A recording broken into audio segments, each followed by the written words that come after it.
Hoy, en Renovando tu Mente, Así es como quiero morir. Quiero morir confiando en Dios. Quiero morir sin abandonar la esperanza en Él. El Nuevo Testamento nos dice que el justo vivirá por fe. Y también nos dice que los justos morirán en fe. bienvenidos a Renovando tu Mente con el Dr. R.C. Sproul. Este es nuestro 6º episodio en la serie de enseñanza Sorprendido por el Sufrimiento. En esta serie exploramos juntos el propósito del dolor y el sufrimiento con el fin de comprender cómo Dios se relaciona con las tragedias que invaden la vida humana.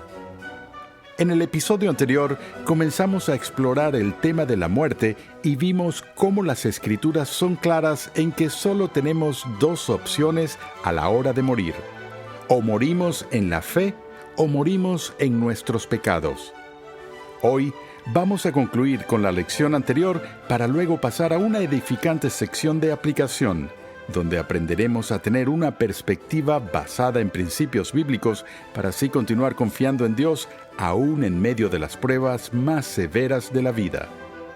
Recuerda que en nuestra página web renovandotumente.org puedes descargar una guía de estudio gratuita para tu edificación personal o para usarla en grupos pequeños.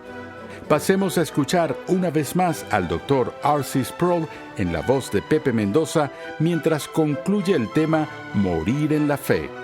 Retomemos la clase anterior en progreso. Al final de este periodo de 3 años, después de la cena, ya los platos estaban retirados y fui a la cabecera de la mesa y lo puse alrededor de mi cuello otra vez y empecé a llevarlo de vuelta al estudio. En lugar de pasar por la sala de estar, me pidió que me detuviera. Dijo que quería sentarse en el sofá de la sala, así que lo senté en el sofá y le dije, ¿qué es lo que pasa? Él dijo, tengo algo que decir. Ahora, tienen que entender que él no hablaba con mucha claridad. Era difícil entenderlo. Pero él me dijo estas palabras. Dijo, hijo, he peleado la buena batalla. He terminado la carrera. He guardado la fe. Ahora, amigos, yo no tenía idea de dónde venían esas palabras. No tenía la menor idea de cuál era su significado bíblico y teológico.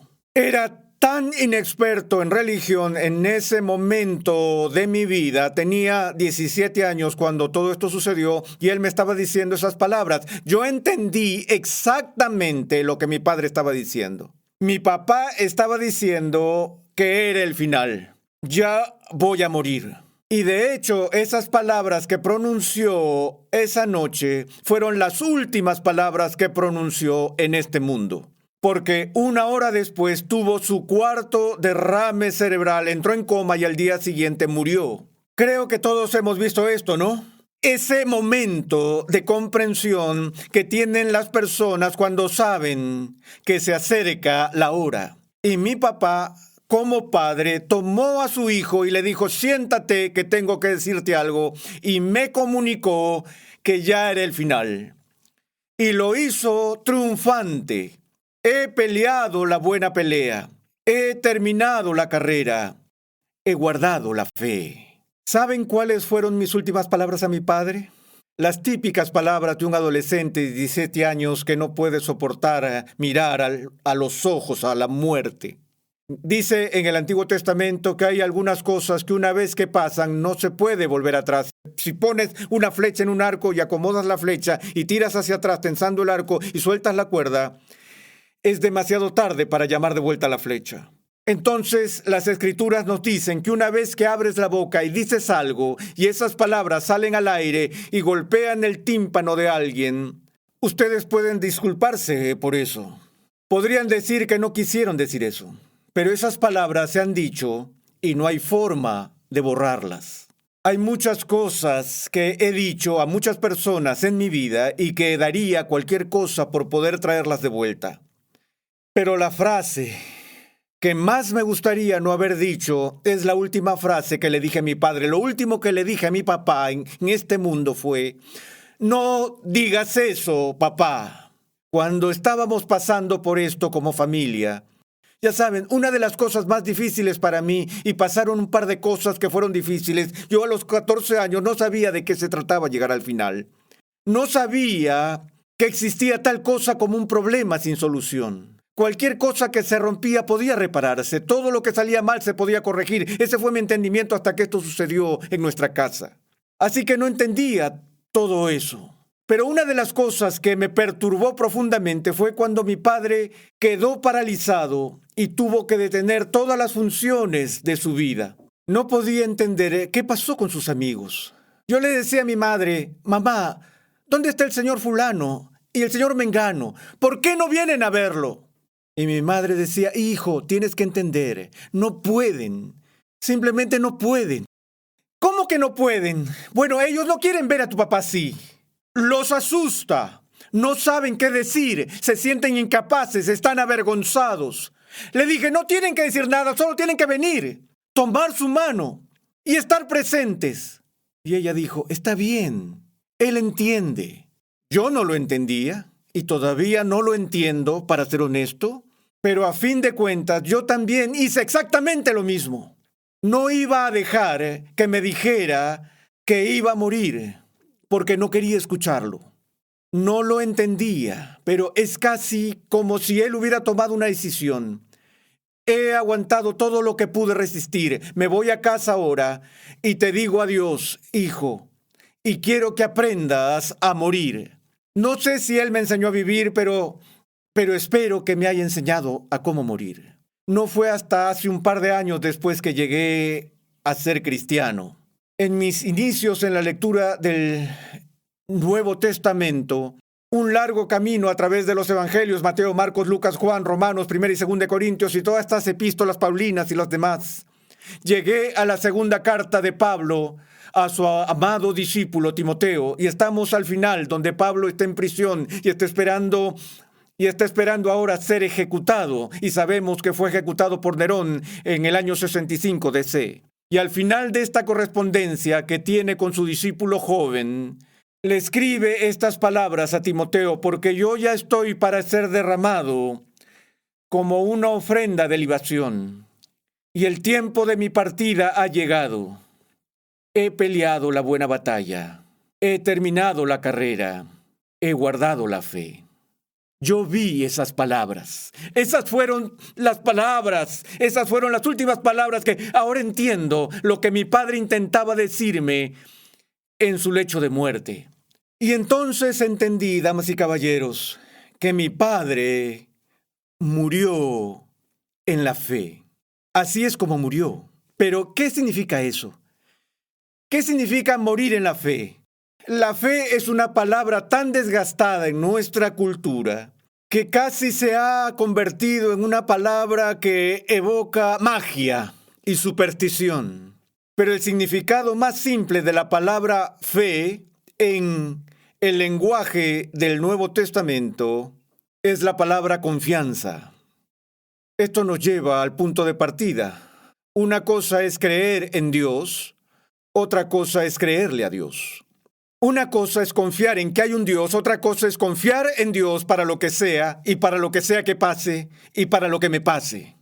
Y noto la forma en que el apóstol pone todas estas palabras juntas. Él dice: he peleado la buena batalla. Por lo general los cristianos piensan en pelear como algo malo, puesto que Jesús dijo: bienaventurados los pacificadores. Estamos llamados a ser personas dóciles, mansas, humildes, no beligerantes y belicosos, ni personas contenciosas que están dispuestas a pelear en un abrir y cerrar de ojos. Pero hay ciertas luchas a las que sí estamos llamados, y cuando tenemos una enfermedad grave, Dios es honrado cuando la combatimos con uñas y dientes, cuando luchamos con la mayor fuerza posible. Hacemos todo a nuestro alcance. De nuevo, en un hospital anda y pregunta a los médicos. Te dirán que casi pueden predecir quién se va a recuperar y quién no. Tenemos a aquellos que cuando contraen alguna de estas enfermedades solo dicen: voy a luchar cada minuto que me queda. Y su espíritu se vuelve contagioso e inspirador para otras personas. Porque la pelea en la que están comprometidos es una buena pelea. Entonces de inmediato el apóstol cambia de las imágenes y el lenguaje de un concurso de pelea al de una carrera. Y esto es algo más que percibo sobre la fe cristiana, que cualquiera puede ser cristiano por 5 minutos, o por 5 horas, o por 5 días, o por 5 años. Pero otra vez, el tema recurrente en la Escritura es el que persevera hasta el fin. Ese es el que experimenta redención. Y la carrera de la que hablan los apóstoles no es una carrera de 100 metros, es una maratón. Es el tipo de carrera que requiere de coraje extra para seguir adelante, aun cuando sientes que ya no tienes fuerzas. ¿Saben lo que Judy Grise me dijo en Miami? Ella dijo, Artsy, no puedo soportarlo más. Y me acordé de cuando me uní a un grupo para bajar de peso. Pensé en esa cosita tonta que hacen cuando te unes a esta organización. Al menos así es en la Florida. Ellos te dan un sorbete. Te lo dan la primera noche y te dicen que te lo lleves a casa y lo pongas en el refrigerador. Y yo dije, ¿qué es eso? Ellos dijeron, eso representa la gota que derrama el vaso. Que cada vez que miras ese sorbete te preguntes qué fue lo que te hizo venir aquí y decidir seguir esa dieta. La última gota que se rebalsa.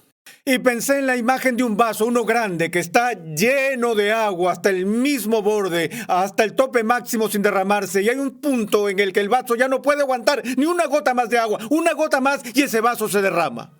Damas y caballeros, no tengo idea cuál es la última gota en mi caso y no sé tampoco cuál es la de ustedes. Incluso Judy Grise no lo sabía. Ella dijo no puedo aguantar más y Dios le concedió 30 días más para aguantarlo.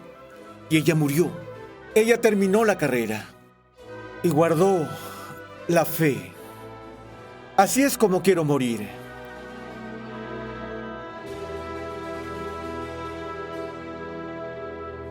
Gracias por la sintonía en el día de hoy. En unos momentos, el Dr. R.C. Sproul regresa con nosotros para brindarnos una perspectiva basada en principios bíblicos que nos ayudará a confiar en Dios aún en medio de las pruebas más severas de la vida. En esta sección podrás utilizar la aplicación de la lección 3 que se encuentra en la guía de estudio de esta serie. El redescubrimiento de la verdad que impulsó la Reforma en Europa hace 500 años ha despertado una nueva reforma en el mundo de habla hispana hoy. Es por eso que nos complace anunciar el lanzamiento de la Biblia de Estudio de la Reforma. Esta nueva Biblia de Estudio de los Ministerios Ligonier está cuidadosamente elaborada para ofrecer una experiencia de lectura, estudio y discipulado sin precedentes para cada edad y etapa de la vida cristiana. Con motivo del lanzamiento de la Biblia de Estudio de la Reforma, grabamos una serie de entrevistas con pastores y líderes de Latinoamérica para conversar sobre todo lo referente a las características de esta Biblia. En esta ocasión, Javier Domínguez, pastor general de la Iglesia Gracia sobre Gracia, en San Salvador, El Salvador, nos habla sobre la importancia de que se haya usado la versión de la Biblia de las Américas como texto base para la Biblia de Estudio de la Reforma. Escuchemos. Yo considero que fue una decisión muy acertada, porque cuando hablamos de versiones de la Escritura, hay dos cosas que hemos de considerar, y es la precisión y la fidelidad de la traducción. Y la Biblia de las Américas ofrece las dos cosas, por diferentes razones. Pero además de eso, de esta claridad, de esta fidelidad y de esta precisión, también ofrece una claridad por el lenguaje contemporáneo que usó para desarrollarla. Cuando nosotros observamos la Biblia de las Américas, encontramos de que ha sido traducida bajo mejores manuscritos. También vemos de que ha hecho uso de una gramática contextual, contemporánea, de tal manera que el lector de Latinoamérica puede comprender lo que significa. Entonces tiene claridad de esa traducción. También vemos de que hay partes escritas en verso que se mantuvo en esa estructura aún en español, y eso es de suma utilidad a la hora de interpretar la escritura, porque obviamente podemos ver los paralelismos que puedan existir dentro de la misma. También encontramos beneficios como, por ejemplo, de honestidad dentro de la Biblia de las Américas, porque cuando hay una palabra que ellos han puesto para aclarar el sentido de un texto, pero esta palabra no aparece en los manuscritos que ellos ocuparon, entonces ellos la ponen en cursiva, y eso habla de la honestidad de la Biblia. También uno de los beneficios que yo encuentro es que han cambiado el tetragrametrón por por la palabra Señor en mayúscula. Y todos estos beneficios son muy importantes a la hora de leer porque hacen más clara la escritura, pero también ofrece fidelidad y precisión a la hora de querer interpretarla. La Biblia de Estudio de la Reforma cuenta con más de 1.000.000 de palabras de notas teológicas y artículos temáticos de 75 distinguidos pastores y teólogos de alrededor del mundo, liderados por el Dr. R.C. Sproul. Además, traducciones originales de confesiones y credos históricos de 2.000 años de historia de la Iglesia. La Biblia de Estudio de la Reforma enfatiza la necesidad de que la gracia de Dios nos saque de las tinieblas y nos conduzca a la luz de las Escrituras. Visita la página web bibliadeestudiodelareforma.com para que puedas obtener toda la información referente a las características únicas de esta Biblia, descargar una muestra gratuita de las herramientas de estudio que incluye y conocer la disponibilidad de la misma en tu país. Una vez más, la página web es bibliadeestudiodelareforma.com. El libro del Dr. R.C. Sproul, titulado Sorprendido por el sufrimiento, el papel del dolor y la muerte en la vida cristiana, es una excelente herramienta para ayudarnos a profundizar en este tema del sufrimiento y la muerte. Este libro ofrece consejo bíblico sólido y consuelo para los que sufren y para los que ministran a los que sufren. Consejo que ayuda a los creyentes a soportar los tiempos de prueba con la fe en un Dios que es tanto amoroso como bueno. Puedes conseguir el libro Sorprendido por el sufrimiento, el papel del dolor y la muerte en la vida cristiana, en tu librería cristiana favorita hoy mismo. Te agradecemos una vez más la sintonía en el día de hoy. Renovando tu mente es posible gracias al generoso apoyo en oración y financiero de cristianos alrededor del mundo. Para hacer tu donación, por favor visita nuestra página web renovandotumente.org. Ahora, regresemos al salón de clases con el Dr. R.C. Sproul en la voz de Pepe Mendoza, mientras nos brinda una perspectiva basada en principios bíblicos que nos ayudará a confiar en Dios aún en medio de las pruebas más severas de la vida. Recuerdo que cuando estaba en el seminario hubo un gran debate que se extendió por todo el campus del seminario y se centró en esta pregunta: ¿puede una persona en esta vida realmente estar seguro de que cuando muera irá al cielo? Esa era la pregunta ancestral de la seguridad de la salvación. Y en esa disputa particular que se daba en todo el seminario, las personas no solo decían, no podemos estar seguros de nuestro destino futuro, sino que hay algo cuestionable en alguien que tiene un tipo de confianza para decir, sí, yo estoy seguro, porque como que hay una especie de aura de arrogancia cuando escuchamos que una persona dice, bueno, yo sé a dónde voy, yo voy a ir al cielo cuando yo muera. Ahora, creo que es importante que reconozcamos que hay diferentes tipos de garantías que las personas tienen sobre su futuro, y algunas de ellas, de hecho, son manifestaciones de arrogancia. Si, por ejemplo, la manera en que creo que las cosas funcionan en el cielo es que creo que la forma de llegar allí es viviendo una buena vida y acumulando méritos y buenas obras y todo esto, y luego vienes a mí y dices, sí, ¿estás seguro de que cuando mueras irás al cielo? Yo sé que voy a ir al cielo porque viví una vida tan maravillosa. Eso sería demasiado arrogante si tuviera ese tipo de seguridad. Pero por otro lado, si Dios promete vida eterna a las personas que confían en Él, sería arrogante no tener la seguridad de nuestra condición futura, porque si no tengo la seguridad de lo que estaré haciendo en realidad, estaría proyectando una sombra sobre la credibilidad de la promesa de Dios.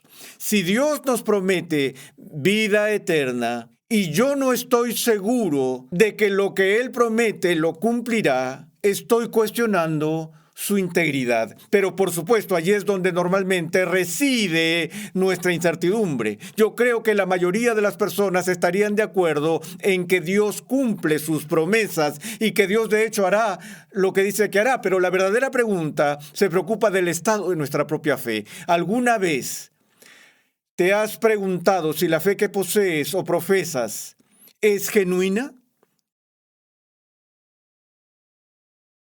Sé que ha habido momentos en los que he sido golpeado, de hecho herido, por un miedo repentino de que mi propia fe sea tan superficial que en realidad es espuria, es fraudulenta, que no es la verdadera. De hecho, cuando veo algunas de las cosas que hago, digo, ¿cómo puede la fe de una persona comportarse así?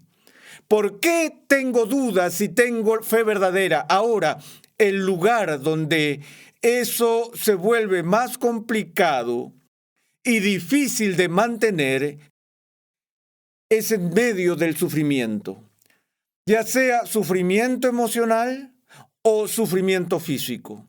Hay veces en que estoy convencido de que el sufrimiento emocional es más difícil de manejar que el sufrimiento físico. Al menos en el sufrimiento físico nos pueden poner una inyección que adormezca el dolor o tomar alguna pastilla o lo que sea. Pero a veces cuando tocamos el fondo en nuestras vidas con una relación rota o algo por el estilo, nos sentimos tan vacíos por dentro que sentimos todo menos fe. Más bien pasamos por la amenaza de la depresión, de la desesperación y de lo que los teólogos llaman la noche oscura del alma. Permítanme hacerles un par de preguntas y pedirles que discutan esto entre ustedes. ¿Alguna vez has sentido un vacío de seguridad personal? Hay momentos en tu vida en los que realmente no estás seguro de cómo va a terminar tu vida finalmente. Discutan esto abiertamente entre ustedes. ¿O alguna vez ha habido un momento en tu vida en el que tenías una sensación de seguridad sobre tu destino futuro? ¿Crees que es posible que una persona sepa ahora cuál es su estado más adelante? Dejen que la discusión sea amena, pero también que sea sensible, porque todos luchamos con todo este asunto de la seguridad en distintos puntos de nuestras vidas y en varios niveles. Ahora, la otra pregunta que quiero que hagan para discutir es esta. ¿Qué tipo de cosas sacuden tu confianza, perturban tu seguridad y te hacen preguntar si realmente puedes confiar o no en las promesas de Dios? Discutan esto juntos y espero no dar pie simplemente a argumentación, sino que puedan empezar a ver que no están solos con las preguntas que tienen y las dudas que les asaltan. Y espero que lo que salga de esto sea un sentido de aliento mutuo entre aquellos con quienes ustedes están estudiando en este momento. La pregunta más importante para toda la humanidad es la que hizo Job. Si el hombre muere, ¿volverá a vivir? En el próximo episodio de Renovando tu Mente, exploraremos algunas de las razones básicas por las que personas de todas las culturas han llegado a creer en la vida después de la muerte. Pasemos de nuevo con el Dr. R.C. Sproul en la voz de Pepe Mendoza para concluir el programa de hoy y escuchar un breve avance de la siguiente clase en esta serie. Quiero morir confiando en Dios. Quiero morir sin abandonar la esperanza en Él. El Nuevo Testamento nos dice que el justo vivirá por fe. Y también nos dice que los justos morirán en fe. Cuando hablamos de la muerte, también tenemos que hablar del otro lado. La pregunta más antigua de todas es, si un hombre muere, ¿volverá a vivir? ¿Hay realmente alguna razón para esperar que más allá de la tumba haya vida? Eso es lo que vamos a ver juntos en nuestra próxima sesión. Renovando tu Mente es una producción de los Ministerios Ligonier, la confraternidad de enseñanza del Dr. R.C. Sproul. Nuestra misión, pasión y propósito es ayudar a las personas a crecer en su conocimiento de Dios y su santidad. Dios llama a su pueblo a ser transformado por la renovación de su mente. Es por esta razón que transmitimos una enseñanza que expone las glorias de Dios reveladas en la Biblia en el contexto de la cultura, la filosofía, la apologética, la ética y la historia de la Iglesia. Nuestra programación es posible gracias al generoso apoyo en oración y financiero de cristianos alrededor del mundo. Para hacer tu donación, por favor visita nuestra página web renovandotumente.org. Para información sobre la Biblia de Estudio de la Reforma, recuerda visitar bibliadeestudiodelareforma.com para que puedas obtener toda la información referente a las características únicas de esta Biblia, descargar una muestra gratuita de las herramientas de estudio que incluye y conocer la disponibilidad de la misma en tu país. Suscríbete a nuestro canal en YouTube, Ligonier Español, para que puedas disfrutar de todo el material de enseñanza que estamos produciendo completamente gratis y en español.